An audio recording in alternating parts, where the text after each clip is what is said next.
100% اپنے پروگرس کرتا ہے، 100% اپنا کام کرتا ہے ڈیلی کام میں، پڑھائی کے اندر، پریکٹس کے اندر،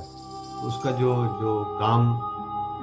کا طریقہ کار ہے یا جس کو وہ ڈیلیور کر رہا ہے تو وہ تو 100% کر رہا ہے، تو وہ نئی چیز کیسے سیکھ سکتا ہے؟ بہت زبردست کوٹیشن ہے۔ اب آپ دیکھیں کہ اس کے اندر ہمیں یہ بات، اس کوٹیشن سے یہ میسج ملتا ہے کہ ہم اپنی زندگی میں جو غلطیاں کرتے ہیں ان غلطیوں سے ہمیں ہمیشہ سیکھنا چاہیے، اور ان غلطیوں سے ہم سیکھ کر ایک نئی چیز کی طرف، ایک نئی ہم لیسن کو، ایک نئی چیز کو ہم سیکھتے ہیں۔ تو any one never made a mistakes has never try a new thing. تو جو بھی کوئی غلطی نہیں کرے گا وہ نئی چیز نہیں سیکھے گا۔ تو غلطیاں جو ہوتی ہیں وہ ہمیں ایک نئی چیز سکھانے کا موقع دیتی ہیں۔ اور سائنٹسٹ تو آپ کو پتہ ہی ہے کہ جو بڑے بڑے سائنٹسٹ تھے آئنسٹائن کے علاوہ بھی، انہوں نے کئی ہزار دفعہ، کئی ایڈیسن کی جیسے مثال ہے، اس نے ایکسپیریمنٹ کیے، تب جا کر جو ہے وہ بلب کی ایجاد انوینشن ہوئی، اور ہم اس لائٹ بلب سے جو ہے اس نے پورے جہاں کو روشن کیا۔ تو دونوں کوٹیشن بہت خوبصورت ہیں۔ اب میں ویڈیو کے اندر آپ کے ساتھ جو آئنسٹائن کی بقیہ جو لائف ہے اس میں ویڈیوز اور اس گیلری کو دیکھتے ہوئے اس باقی اسٹوری کو میں مکمل کرتا ہوں۔ Hope you will enjoy the story. چلیں اب آئنسٹائن کے بچپن پر ایک بار پھر نظر ڈالتے ہیں۔ آئنسٹائن نے صرف 12 سال کی عمر میں وائلن کے چاروں تاروں سے سر نکالنے کا فن جانا، اور بہت ہی اچھے سروں کے ساتھ آپ وائلن بجایا کرتے تھے۔ یعنی ان کو صرف 12 سال کی عمر تھی، جیسے بچے میوزک وغیرہ سیکھتے ہیں، دیکھیں ایکٹیویٹی کوئی نہ کوئی ہوتی ہے، اس سے ہم ضرور لرن کرتے ہیں۔ تو جیسے میوزک کے اندر میوزک انسٹرومنٹ ہیں، بہت سارے لوگ کی بورڈ لائک کرتے ہیں، بہت سارے لوگ دوسرے کوئی انسٹرومنٹ پلے کرتے ہیں، لیکن آئنسٹائن کا جو شوق تھا وہ وائلن کے ساتھ پلے کرتے تھے، اور صرف 12 سال کی عمر کے اندر ہی انہوں نے اس وائلن کے صرف کچھ 4 یا 5 تاروں سے بہت اچھے سر نکالنے کا فن ان کو آ گیا تھا۔ آئنسٹائن کے والد جو تھے وہ ان کا تعلق الیکٹریکل انجینئرنگ سے تھا، اور وہ الیکٹریکل انجینئرنگ سے متعلق جو ہے وہ جاب کرتے تھے۔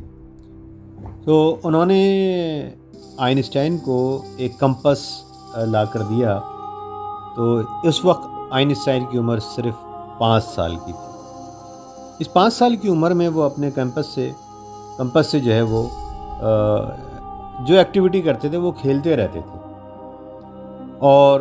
اس طرح کھیل میں آئنسٹائن کو یہ پتہ چلا کہ زمین اپنے محور کے گرد گردش کرتی ہے۔ دیکھا آپ نے کتنی اہم بات ہے کہ 5 سال یا 6 سال کے بچے کی عمر کیا ہوتی ہے جو کہ صرف چاکلیٹ مانگ رہا ہوتا ہے، مما چاکلیٹ چاہیے، پپا چاکلیٹ چاہیے۔ لیکن آئنسٹائن تو ایسے ہی آئنسٹائن نہیں تھے نا، وہ چاکلیٹ کھانے کے بجائے یا چپس کھانے کے بجائے وہ اس کمپس سے کھیلا کرتے تھے، اور کھیل کے دوران آئنسٹائن کو یہ پتہ چلا کہ زمین جو ہے وہ اپنے محور کے گرد گھومتی ہے، اور 12 سال کی عمر میں وہ جیومیٹری کے مطابق انہوں نے سوچنا شروع کرا، جو ہماری میتھمیٹکس کے اندر آپ کو پتہ ہے کہ جیومیٹری میں جس میں ہم ٹرائنگلز اور شیپس کے بارے میں پڑھتے ہیں اور سیکھتے ہیں، تو آئنسٹائن کی عمر صرف اس وقت 12 سال کی تھی، اور 12 سال کی عمر میں وہ جیومیٹری کے مطابق انہوں نے سوچنا شروع کرا، اور 16 سال کی عمر میں آئنسٹائن الیکٹریکل انجینئر کے ایگزام کے اندر اپیئرس ہوئے۔ اور جب 16 سال کی عمر میں آئنسٹائن الیکٹریکل انجینئرنگ کے ایگزام میں اپیئر ہوئے تو لٹرلی وہ فیل ہو گئے تھے، یعنی آئنسٹائن 16 سال کی عمر میں اپنا الیکٹریکل انجینئرنگ کا ایگزام پاس نہیں کر سکے۔ تو یہاں پر دیکھیں یہ بات پریشانی کی نہیں ہے، کہ جیسا کہ آپ کو میں نے اسی ویڈیو کے اندر بتایا کہ کامیابی کے لیے کبھی کبھی فیل ہونا بھی جو ہے نا وہ اس سے بھی آدمی کچھ لرن کرتا ہے، کہ اگر آپ کبھی کسی بھی معاملے کے اندر کوئی غلطی نہیں کرتے تو آپ ایک نئی چیز نہیں سیکھتے۔ جیسا کہ میں نے آپ کو بتایا نا، any one who has never made a mistake has never try any thing new. تو یہاں پر اس کوٹیشن کو انہوں نے انہی وجوہات کی بنیاد پر بیان کیا کہ آپ کو کامیابی جو ہے وہ اسی وقت ملتی ہے کہ جب آپ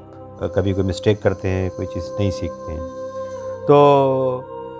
آئنسٹائن لٹرلی فیل ہوئے الیکٹریکل کے ایگزام میں۔ پھر آئنسٹائن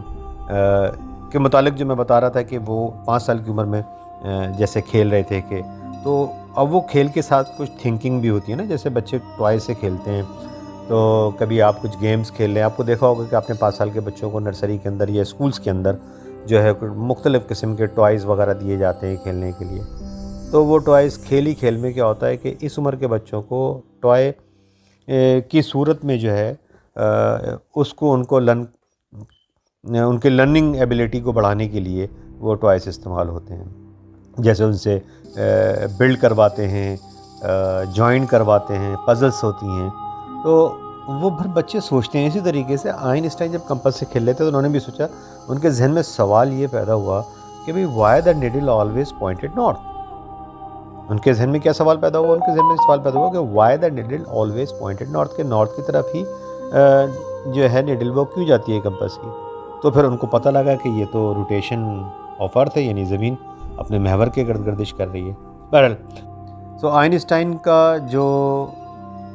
بنیادی طور پر جاب تھا، جو جاب انہوں نے حاصل کیا، وہ تھا وہ دوسروں کی جو انویشن چیک کرنا ہے کہ یہ پرزہ کام کر رہا ہے یا نہیں کر رہا ہے، یہ الیکٹریکل ٹول کام کرتا ہے یا نہیں کرتا ہے، کیونکہ میں نے آپ کو بتایا کہ ان کے والد جو تھے وہ الیکٹریکل انجینئرنگ کا کام کرتے تھے،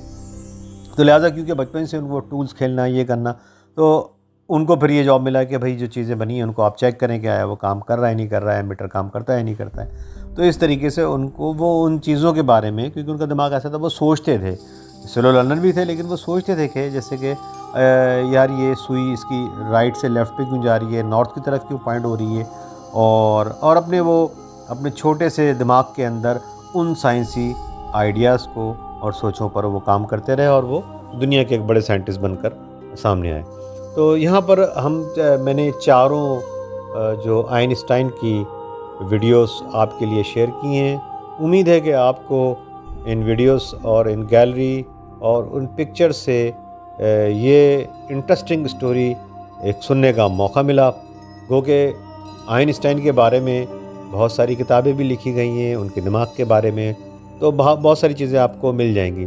لیکن اسٹوری سننے سے یہ ہوتا ہے کہ ہمیں بہت ساری چیزیں، بہت ساری معلومات جو ہے وہ یاد رہ جاتی ہیں۔ آپ جب دوسروں کے ساتھ یہ شیئر کریں گے، پیرنٹس سے میری درخواست ہے، اساتذہ سے میری درخواست ہے کہ جب یہ آپ اس طرح کی اسٹوریز اپنے بچوں کے ساتھ بیٹھ کر کسی ٹائم پہ ایسے جس میں آپ لنچ کر رہے ہوں، کھا رہے ہوں، پی رہے ہوں، بیٹھے ہوئے ہوں، تو یہ اسٹوری ان کے ساتھ بیٹھ کر دیکھ لیں 5 منٹ، تو ان کو آئنسٹائن کے بارے میں بہت ساری معلومات ہوگی۔ اسی طرح میں نے سیم والٹن کی کری تھی، اس کے بارے میں معلومات ہوگی۔ تو اجازت دیجیے گا، اپنے گھر والوں کا، اساتذہ کا، تمام لوگوں کا بہت خیال رکھیے گا، اور انشاءاللہ ایک بہت جلد نیکسٹ ویک آپ کو انتظار رہے گا ایک اور نئی اسٹوری کے ساتھ میں حاضر ہوں گا۔ اور آپ کو اسی طریقے سے اگر آپ چینل کو سبسکرائب کرتے ہیں اور شیئر کرتے ہیں تو آپ کو بہت اچھی اسٹوریز یہاں پر سننے کو ملیں گی۔